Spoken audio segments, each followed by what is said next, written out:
जय श्री राधे। हर हर महादेव। मित्रों, आज हम फिर से अपने चैनल पर शनिवार के व्रत की विधि और व्रत कथा लेकर के आए हैं। शनिवार का व्रत रखने वाले व्यक्ति को एक ही बार भोजन करना चाहिए।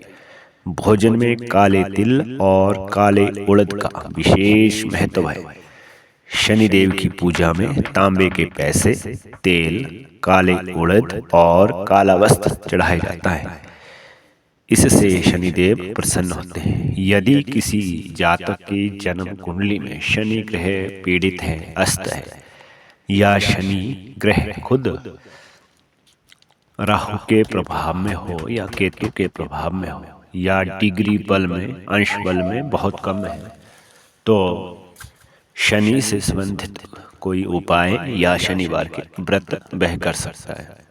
तो आइए प्रारंभ करते हैं शनिवार के व्रत की कथा। एक बार सातों ग्रह बैठे हुए इस बात का विवाद छेड़ बैठे कि समस्त ग्रहों में कौन सा ग्रह सबसे बड़ा है। इसका निर्णय कराने के लिए समस्त ग्रह देवराज इंद्र के दरबार में उपस्थित हुए। इंद्र ने सोचा, यदि किसी एक ग्रह को मैं महान कह दूंगा तो शेष सारे ग्रह मुझसे रुष्ट हो जाएंगे। इसलिए वे हाथ जोड़कर कहने लगे, मैं आप लोगों का निर्णय करने में असमर्थ हूँ, इसलिए आप पृथ्वी पर राजा विक्रम आदित्य के पास जाइए। वे बड़े न्यायप्रिय राजा हैं। देवताओं को इंद्र की बात जच गई। वे सभी विक्रम आदित्य के दरबार में उपस्थित हुए। उन दिनों विक्रम आदित्य उज्जैन में राज्य कर रहे थे। समस्त देवता जब उनके दरबार में आए तो वे उनके स्वागत में सादर खड़े हो गए और उनके दर्शन देने का प्रयोजन पूछा। यह जानकर कि मुझे इनमें से किसी एक को बड़ा और किसी एक को सबसे छोटा बताना है, राजा भी बड़े धर्म संकट में पड़ गए। मगर वह कर्तव्य निष्ठ राजा थे, इसलिए उन्होंने न्याय करने का निश्चय किया। दूरदर्शी विक्रम आदित्य किसी एक देवता को अपने मुंह से छोटा या बड़ा कहना नहीं चाहते थे, इसलिए उन्होंने प्रत्येक ग्रह के आसन उन्हीं की प्रिय धातु के बना करके इस क्रम से रख दिया कि सोने का आसन सबसे पहले आया और लोहे का सबसे बाद में। फिर उन्होंने देवताओं से कहा कि वे अपने अपने आसन पर पधारें और आसनों के क्रम से ही ग्रहों में अपना पद जाने। आसन सोने, चांदी, कांसा, पित्तल, शीशा, रांग, जस्ता, अभ्रक और लोहे के थे। लोहे का आसन सबसे बाद में था। वह था शनिदेव जी का आसन। शनिदेव समझ गए कि विक्रम आदित्य ने उन्हें सबसे छोटा कह करके अवहेलना की है। अतः वे क्रोधित होकर के कहने लगे, राजन, तुम मेरे पराक्रम को नहीं जानते और ना ही मेरे प्रभाव को जानते हैं। सूर्य एक राशि पर 1 महीना और चंद्रमा 2.25 दिन, मंगल 1.5 माह, बृहस्पति 13 मास, बुध और शुक्र केवल 1 मास और राहु केतु उल्टे चलते हुए सिर्फ 18 मास तक ही राशि पर रहते हैं। परंतु मैं एक राशि पर 2.5 साल से 7.5 साल तक रहता हूँ। श्री राम जी को 7.5 आई तो उन्हें राज्य के स्थान पर वनवास मिला, और रावण पर आई तो उसके कुल का ही सर्वनाश हो गया। अब तेरी बारी है। ऐसा कहे शनिदेव क्रोधित होकर के वहां से चले गए।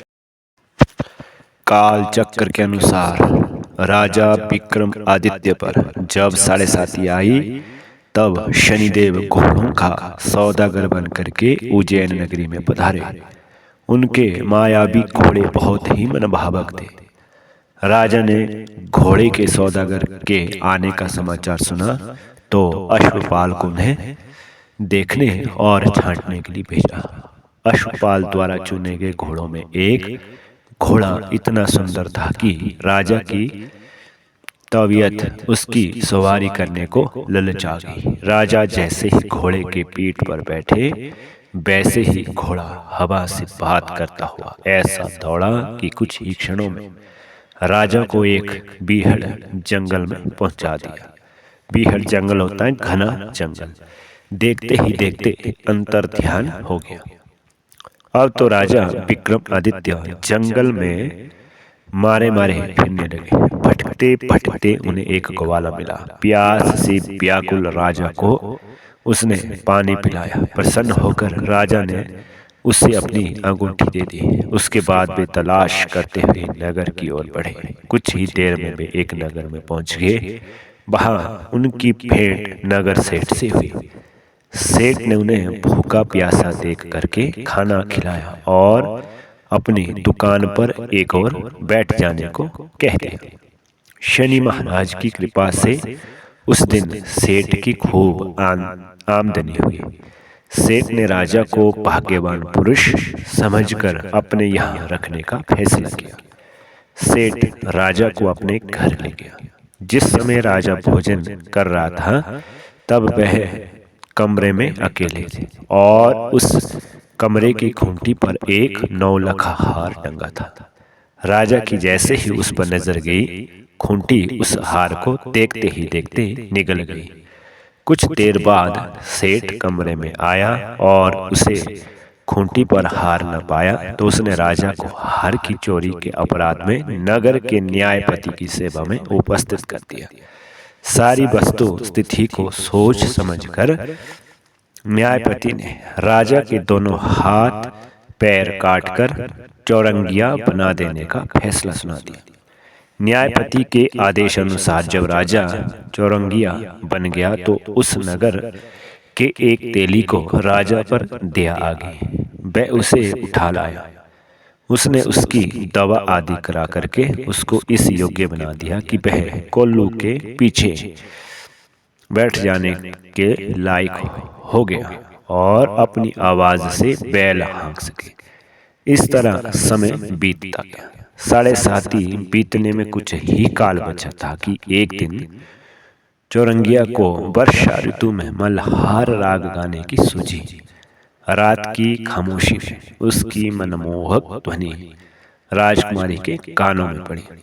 ऐसी सुरीली आवाज को सुनते ही वह उस राग पर मोहित सी हो गई।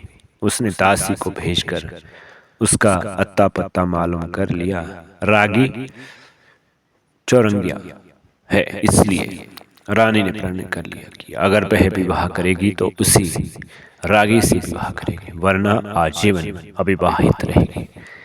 इस निश्चय के साथ वह आसन पार्टी लेकर के पड़ गई। सुबह जब राजा रानी को मालूम हुआ तो उन्होंने उसे समझाने की बहुत कोशिश की, मगर राजकुमारी अपने प्रण से बाल बराबर टलने को तैयार नहीं थी। विवश होकर राजा रानी को मानना पड़ा और राजकुमारी के भाग्य में जैसा लिखा है वैसा ही होगा। यह सुनकर राजा ने तेली को बुलाकर आदेश दिया कि वह चौरंगिया की शादी का इंतजाम करे, क्योंकि राजा उसके साथ अपनी राजकुमारी का विवाह करने का फैसला कर चुका है। शुरू में तो तेली ने समझा कि राजा मजाक कर रहा है, पर जब राजा ने डांट कर आदेश दिया तो उसको चौरंगिया की शादी का प्रबंध करना ही पड़ा। शुभ मुहूर्त देखकर राजपुरोहित ने राजकुमारी और चौरंगिया का विवाह करा दिया। वह 7.5 की अंतिम रात थी। उस रात के आधा बीतते ही चौरंगिया को शनिदेव स्वप्न में दिखाई दिया और बोले, राजन, तुमने मुझे छोटा कहने का दंड पा लिया है। आशा है अब तुम्हारे होश ठिकाने आ गए होंगे। राजा ने हाथ जोड़कर क्षमा मांगते हुए शनिदेव जी से प्रार्थना की कि जैसा दुख आपने मुझे दिया है भविष्य में ऐसा दुख किसी और को ना दीजिएगा। शनिदेव ने राजा की प्रार्थना स्वीकार कर ली। आंख खुलने पर चौरंगिया ने देखा कि उसके दोनों हाथ और पैर बिल्कुल ठीक हो गए हैं। वह बिल्कुल भल्ला चंगा हो गया है। प्रातः उठने पर राजकुमारी ने भी जब अपने पति को पूर्ण स्वस्थ देखा तो उसकी प्रसन्नता और खुशी की सीमा न रही। राजा भी अपने जामाता को पूर्ण स्वस्थ पुरुष देखकर बड़ा खुश हुआ और जब उसे पता लगा कि उसका जामाता उज्जैन का विश्वविख्यात राजा विक्रमादित्य है तो उसे अपने सौभाग्य पर गर्व होने लगा। होते होते यह समाचार नगर सेठ के पास भी पहुंचा। उसे अपने पूर्व कर्मों पर बड़ी गिलानी हुई। वह विक्रमादित्य की सेवा में उपस्थित होकर उसके चरणों में गिर पड़ा और उन्हें अत्यंत सम्मान के साथ अपने घर ले गए। विक्रमादित्य उसी कमरे में भोजन करने को तैयार हुए जिस कमरे में खूंटी ने हार निगला था।